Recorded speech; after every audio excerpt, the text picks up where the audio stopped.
Welcome back to another new video in SD bio life with life science. ANM এর result বেরিয়ে গেছে, rank card download করে নিয়েছো। এবার তোমাদের কি করতে হবে, এবার যে কাজগুলো আছে সেগুলো কিন্তু সবচেয়ে গুরুত্বপূর্ণ কাজ। প্রত্যেকটা কাজ ধাপে ধাপে করতে হবে এবং টাইম নিয়ে ভেবে চিনতে ভালো করে নলেজ গ্যাদার করে তবেই গিয়ে ডিসিশান নিতে হবে। তবে তুমি ঠিকঠাক কলেজ পাবে, তোমার পছন্দের কলেজ পাবে, না হলে কিন্তু তুমি কলেজ পাবে না। এমনও হতে পারে কাউন্সিলিং থেকে তুমি প্রসেস থেকে পুরো বেরিয়ে যেতে পারো, তোমার থেকে অনেক কম র্যাঙ্ক করে বা অনেক নিচের দিকে র্যাঙ্ক করেও কিন্তু সে কলেজ পেয়ে যাবে, তুমি কিন্তু কলেজ পাবে না। তাই প্রত্যেকটা স্টেপ কিন্তু ভালো করে শুনবি। আজকের এই ভিডিওতে আলোচনা করব মেনলি কাউন্সিলিং প্রসেসে ধাপে ধাপে এরপর কি করতে হবে, কারণ এটা একটা লম্বা প্রসেস। এই লম্বা প্রসেসে প্রত্যেকটা ধাপে কিন্তু ভেবে চিনতে ডিসিশন নিতে হবে এবং চয়েস ফিলিং কীভাবে করবে। Choice filling is the very much important. যেখানে তোমাকে কলেজ সাজাতে হবে, সেই কলেজগুলো কিভাবে সাজাবে 7টি পয়েন্ট নিয়ে আলোচনা করব। 7 ওয়ান্ডার্স অফ ওয়ার্ল্ড যাকে বলতে পারো তোমরা, সেই 7টি পয়েন্ট তোমাকে কলেজ সাজানোর ক্ষেত্রে একটা বড় ডিসিশন দেবে, যেটা তোমাকে একটা পছন্দের কলেজ প্রথম রাউন্ডে বা সেকেন্ড থার্ড রাউন্ডের মধ্যে পেয়ে যেতে পারো। তো এই প্রসেসগুলো তোমাকে ভালো করে বুঝে নিলে তুমি কিন্তু কাউন্সেলিং প্রসেসটা অ্যাটেন্ড করতে পারবে ঠিকঠাক এবং লাস্ট পর্যন্ত লড়ে যেতে পারবে। তখন তুমি একটা কলেজ পেয়ে যাবে এবং সাকসেস হতে পারবে। তো চলো ভিডিওটা শেষ পর্যন্ত দেখো, ভালো লাগলে লাইক করে বন্ধুদের শেয়ার করে দিও। আর চ্যানেলে নতুন হলে এনএম জেনপাস রিলেটেড ভিডিও পেতে অবশ্যই চ্যানেলটি সাবস্ক্রাইব করে নাও। দেখো, এরপরে তোমাদের যে ধাপটি হবে সেটা হচ্ছে কাউন্সেলিং প্রসেস শুরু হবে। সেই কাউন্সেলিং কবে শুরু হবে? কাউন্সেলিং শুরু হওয়ার ডেট সম্ভবত পুজোর আগে একটা নোটিফিকেশান হয়ে যেতে পারে, অর্থাৎ 2-4 দিনের মধ্যে নোটিফিকেশান হয়ে যেতে পারে। সেখানে কবে থেকে স্টেপ বাই স্টেপ কি করতে হবে ডেট ওয়াইজ লেখা থাকবে। বা হয়তো যেহেতু পুজো একদম সামনে মহালয়া পড়ে যাচ্ছে কাছাকাছি, তাই এই 20 তারিখ অর্থাৎ লক্ষ্মী পুজোর পরের দিন তোমাদের 20 তারিখ থেকে কাউন্সেলিং শুরু হবে, কিন্তু তার আগে হয়তো নোটিফিকেশান হয়ে যাওয়ার সম্ভাবনা আছে।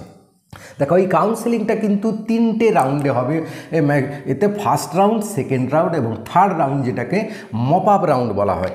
এই 3টে রাউন্ডের পর তারপরে যদি বিভিন্ন কলেজে সিট খালি থেকে যায় 1-2, তাহলে কিন্তু স্পট রাউন্ড হবে, অর্থাৎ তোমাকে গিয়েই সেখানে কিন্তু উপস্থিত হতে হবে, ফিজিক্যালি সেই রাউন্ডে অংশগ্রহণ করতে হবে।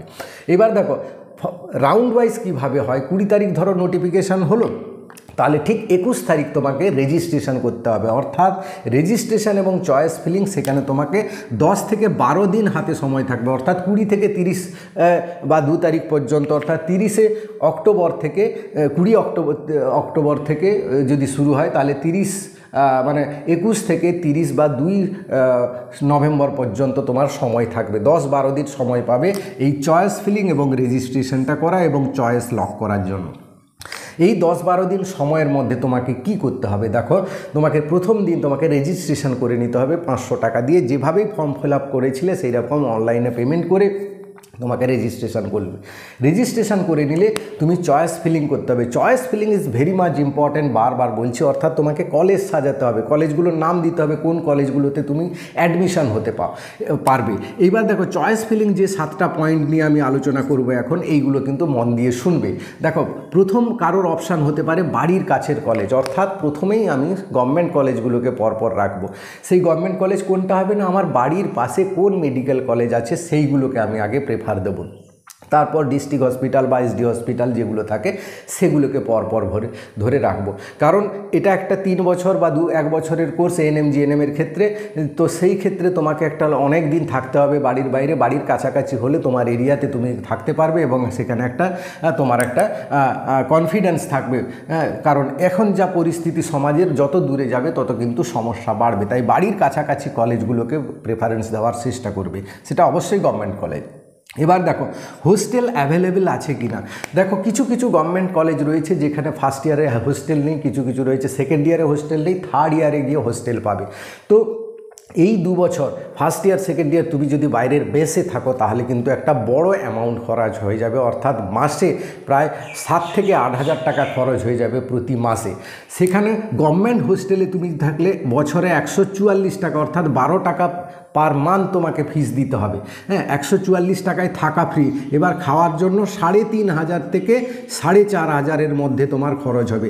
যেখানে তোমার 7-8 হাজার টাকা খরচ হয়ে যাচ্ছিল মেসে, সেখানে মাত্র 3,500 থেকে 4,500 টাকার মধ্যেই তোমার খরচ হবে গভর্নমেন্ট হোস্টেলে তুমি যদি থাকো। তাই হোস্টেল ফার্স্ট ইয়ার থেকে কোন কোন কলেজে আছে বা সেকেন্ড ইয়ার অ্যাটলিস্ট থেকে কোন কোন কলেজে আছে সেইগুলো তুমি যদি বেছে নাও, তাহলে সেইগুলোকে তুমি পরপর ধরে সাজাবে, তাহলে তোমার কিন্তু বেটার হবে তোমার জন্য।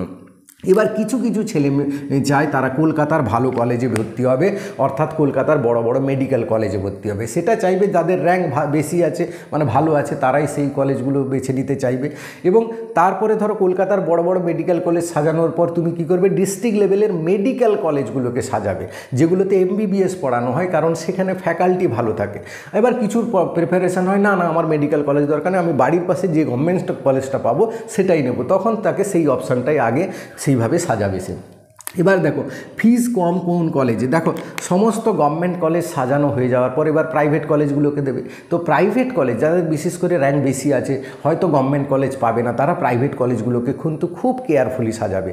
প্রাইভেট কলেজ সাজানোর ক্ষেত্রে বাড়ির আশেপাশে দেখার দরকার নেই, তোমাকে দেখতে হবে ফিস কম কোন কলেজগুলোতে। এই সকল নিয়ে আমার ভিডিও দেওয়া আছে, কোন কলেজে ফিস কত এই নিয়ে ভিডিও দেওয়া আছে, কোন কলেজে হোস্টেল আছে কি নেই তা নিয়েও ভিডিও দেওয়া আছে। ডেসক্রিপশানে যাও, সেখানে প্লেলিস্ট ANM GNM এর প্লেলিস্ট আছে, সেখানে দেখে নাও, দিলে তুমি বুঝতে পারবে কোন কলেজ তোমাকে সাজাতে হবে, বা পরবর্তীকালে আমি আরও ভিডিও বানিয়ে দেবো তোমাদের।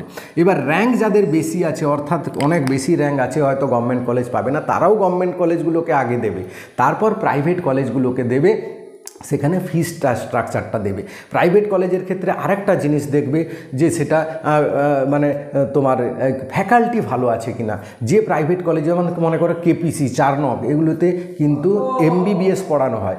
MBBS পড়ানো যে কলেজে হয় সেই কলেজে কিন্তু খুব ভালো ফ্যাকাল্টি পাবে, ঠিক আছে। এবার দেখো কেউ যদি ANM করতে চায়, ANM করতে চাইলে প্রথমে ANM কলেজগুলোকে আগে রাখবে, যতগুলো ANM কলেজ রয়েছে পরপর রেখে দেবে। তারপর GNM করতে চাইলে, দেখো ANM যে করতে চাইবে তার তো র্যাঙ্ক বেশি থাকবে, সে তো GNM তারপরের কলেজগুলো রাখবে। এবার GNM যে করতে চাই, সেই GNM এর গভর্নমেন্ট কলেজগুলোকে প্রথমে সবগুলো পরপর রাখতে থাকবে, তারপরে প্রাইভেট কলেজগুলোকে এইভাবে সাজাবে। কীরকম না, ফিস অনুযায়ী যেরকম বললাম সেভাবেই সাজাবে। প্রাইভেট কলেজ হয়ে গেলে, গভর্নমেন্ট কলেজ হয়ে গেলে GNM এর প্রাইভেট কলেজগুলোকে রাখবে। তারপরে ANM কলেজ দিতে চাইলে তুমি ANM কলেজ দিবে, কিন্তু যাদের র্যাঙ্ক বেশি যে সে তো ANM পাবেই না, বাদ দাও তার ক্ষেত্রে। তো এইভাবে তুমি যদি চয়েস ফিলিং করে, যেদিন চয়েস ফিলিং করবে তার আগে একটা কাগজে কলেজের লিস্ট তৈরি করে নাও। কলেজের লিস্ট তৈরি করে নিয়েই বসবে। কলেজ লিস্ট তৈরি না করলে কিন্তু এটা ভেবে চিনতে, বড় অনেক সময় আছে, ভেবে চিনতে করে নিতে হবে, না হলে কিন্তু তুমি কিন্তু ফেসে যাবে পুরো কাউন্সিলিংয়ে, তুমি কিন্তু আউট হয়ে যাবে বা ভালো কলেজ পাবে না। এবার রেজিস্ট্রেশন চয়েস ফিলিং হয়ে গেল, 10-12 দিন সময় পেলে সেই 10-12 দিনের দিন, 12 বা 13 দিনের দিন তোমাকে চয়েস লক করে দিতে হবে। লক না করলে অটোমেটিক লক হয়ে যাবে, সেটা নিয়ে চিন্তা নেই। তারপরে দেখো 13 দিনের মাথায় ঠিক কী হবে না, first round seat allotment result বেরোবে। First round seat allotment result যেই বেরিয়ে যাবে, কিছুজন কলেজ পাবে, কিছুজন কলেজ পাবে না। যারা কলেজ পাবে তারা কিন্তু সিট অ্যাকসেপ্টেন্স লেটারটা ডাউনলোড করতে হবে, তার জন্য তাকে আবার 1,000 টাকা, তার মানে এখানে 500, এখানে 1,000 টাকা জমা দিতে হবে, সেইখানে অনলাইনে দিলে সিট অ্যালটমেন্ট লেটার একটা পাবে, সেই লেটারটা ডাউনলোড করে নেবে, তার প্রিন্ট আউট বার করে নেবে, এবং ইউনিক আইডি একটা পাবে, সেই ইউনিক আইডিটার প্রিন্ট আউট বা ইউনিক আইডির নাম্বারটা লিখে নেবে। দিলে তুমি যদি কলেজ পেয়ে যাও, তোমাকে সেই যে কলেজ পেয়েছো সেই কলেজে যেতে হবে ভেরিফিকেশনের জন্য। এই ভেরিফিকেশনের সময় অনেকগুলো ডকুমেন্টস লাগবে, সেটা একটু পরে আসছি। দেখো ভেরিফিকেশনের জন্য যাবে, এবার সেই কলেজটা যদি তোমার পছন্দ হয়ে যায় তুমি অ্যাডমিশন হয়ে যাবে। যদি প্রথম তোমার যে চয়েস দিয়েছিলে নাম্বার 1 কলেজ, সেই নাম্বার 1 কলেজটা পেয়ে যাও, তাহলে তোমাকে অ্যাডমিশন হতেই হবে। যদি নাম্বার 1 কলেজটা না পাও, তাহলে তোমাকে কিন্তু আপগ্রেডেশনে যেতে হবে, ঠিক আছে। এবার আপগ্রেডেশনে যে যাবে, আপগ্রেডেশন ইয়েস করতে পারো, আপগ্রেডেশন নো করতে পারো, অর্থাৎ ওই কলেজে অ্যাডমিশন হয়ে যেতে চাইলে তুমি আপগ্রেডেশন নো করবে, আর যদি সেই কলেজে অ্যাডমিশন না হতে চাও কিন্তু ভেরিফিকেশানটা মাস্ট তোমাকে করাতে হবে। ভেরিফিকেশানটা করার পর তুমি আপগ্রেডেশন ইয়েস করে দেবে। আপগ্রেডেশন ইয়েস ফর্ম পাওয়া যাবে এই ওয়েবসাইটেই পাওয়া যাবে, WBJEর ওয়েবসাইট থেকে তোমাকে ডাউনলোড করে নিয়ে সেই ফিল আপটা করে নিয়ে আপগ্রেডেশন ইয়েস করে দেবে। দিলে তোমাকে আবার 5-6 দিন ধরে এই প্রসেসটা চলবে, কোনটা, অ্যাডমিশন এবং ভেরিফিকেশান। 5-6 দিনের পর তোমার second round seat allotment result বেরোবে, অর্থাৎ আপগ্রেডেশন ইয়েস করে দিয়েছো তাদের জন্য second round allotment seat allotment result বেরোবে, সেটা 7 দিনের মাথায় বেরোবে। ঠিক আছে। আর যারা কলেজ পেয়েছিলে না প্রথম রাউন্ডে, তারা কিন্তু দ্বিতীয় রাউন্ডে কলেজ পেয়ে যেতে পারো। ঠিক আছে, দ্বিতীয় রাউন্ডে যারা কলেজ পাবে তারা আবার ভেরিফিকেশানে যাবে বা অ্যাডমিশানে যাবে। এবার প্রথম রাউন্ডে যে আপগ্রেডেশন ইয়েস করেছিলে, দ্বিতীয় রাউন্ডে যে কলেজ পেয়েছো সেই কলেজটায় অ্যাডমিশন হয়ে যাওয়ার চেষ্টা করবে। মপ আপ রাউন্ডে যাবে না, মপ আপ রাউন্ডে অনেক সমস্যা আছে, মপ আপ নাও ভালো কলেজ পেতে পারো। তো সেকেন্ড রাউন্ডে যে কলেজ পেয়েছিলে সেটাতেই সবাই অ্যাডমিশন হয়ে যাওয়ার চেষ্টা করো। এবার দেখো, তোমাকে যদি সেকেন্ড রাউন্ডে তুমি অ্যাডমিশন হতে চাও না সেই কলেজে, তোমাকে তাহলে আপগ্রেডেশন ইয়েস করতে হবে আবার সেই ফার্স্ট রাউন্ডের মতো। যদি অ্যাডমিশন হয়ে যাও, আপগ্রেডেশন নো করবে, এবং এই প্রসেসটা 5-6 দিন ধরে চলতে থাকবে।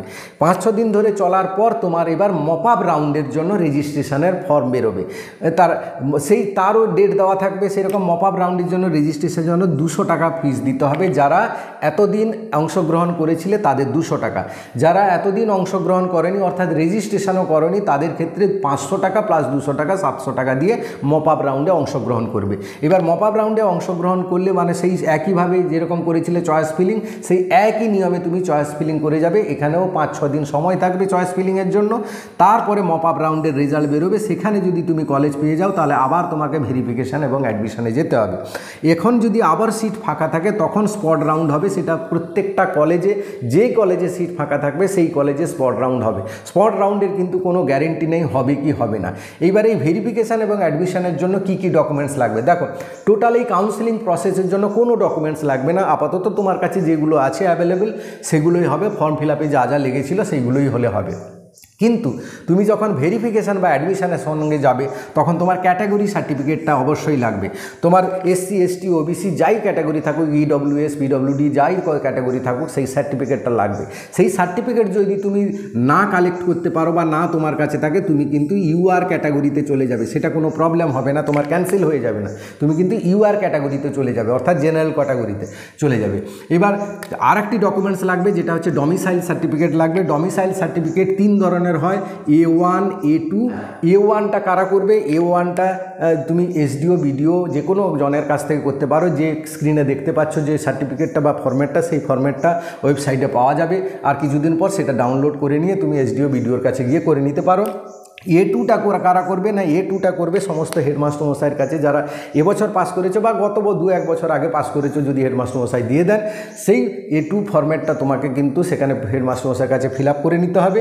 তা সেইটা হচ্ছে ডমিসাইল সার্টিফিকেট হিসাবে। ওই OBC NCL অবশ্যই লাগবে, এবং OBC NCLটা অবশ্যই করাতে হবে মার্চ মাসের 1 এপ্রিলের পরে NCL করাতে হবে, তার আগে করালে হবে না। NCLটা ভালো করে নাও, কারণ পুজোর ছুটি পড়ছে, এই মধ্যে সময় কম পাবে, তাই NCLটা কিন্তু করে নেওয়ার দরকার আছে।